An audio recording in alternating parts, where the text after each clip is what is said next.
មើលកន្លោះកំមុំបាត់ដបងឬក៏ steel បាត់ដបងជួយឆ្លើយតិចមើលកន្លែងនេះឈ្មោះអីគេដែរពួកខ្ញុំគិតថា steel បាត់ដបងមិនសូវជារំលងកន្លែងនេះទេគឺពងមាន់ដុកក្នុងរបងនេះគឺប្រហែលជាមានអ្នកស្គាល់ច្រើនហើយព្រោះដោយសារតែកន្លែងគាត់គឺភ្ញៀវច្រើនមែនតើ5 6ល្ងាចមិនតាន់ទេរកកន្លែងអង្គុយអត់មានទេលេងសើចអីទាំងខ្ញុំទាំងគេចូលចិត្តណាមហូបរបៀបជិបចប់អញ្ចឹងហើយត្រង់ផ្លែកថាអ្នកអំពេញគេហៅពងមាន់អាំងតែអ្នកបាត់ដបងគេហៅពងមាន់ផ្ទុះមើលជួយប្រាប់តិចមើលតើហេតុអីបានហៅពងមាន់ផ្ទុះអញ្ចឹងគាត់ថាពងមាន់របស់គាត់លក្ខណៈចានគាត់ធំណាបើនៅស្រុកពេញ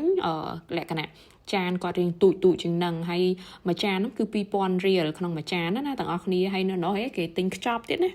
អញ្ចឹងគាត់លក់ដាច់ណាពងមាន់ហ្នឹងពងមាន់ដុតឬក៏ហៅថាពងមាន់ផ្ទុះហ្នឹងតែឡើងគាត់ក៏មានអីផ្សេងទៀតដែរមានកែបបំពងសាច់គោអាំងអីផ្សេងគឺមានច្រើនមុខនៅក្នុងរបៀបថាម្ហូប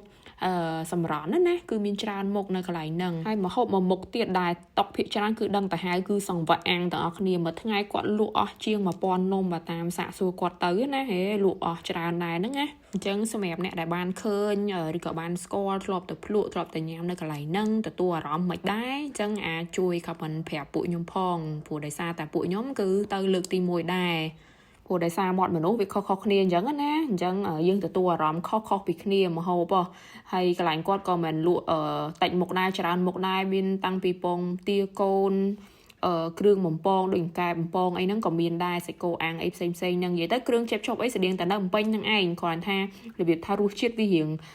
ខុសគ្នាបន្តិចតួចអញ្ចឹងណាតែបើថាអ្នកបំពេញទៅកុំរំលងឲ្យសោះសង្វាក់អាំងនេះទាំងអស់គ្នាឆ្ងាញ់ខ្លាំងមែនតែនជាមួយនឹងទឹកជ្រលក់បោះអ្នកខេត្តបាត់ដំបងត្រូវតែសាកតែម្ដងហើយកែបបំពងរបស់គាត់អីហ្នឹងហើយទីតាំងលំអិតអីបន្ថែមពួកខ្ញុំនឹងដាក់នៅក្នុង comment បន្ថែមទៀតអរគុណច្រើន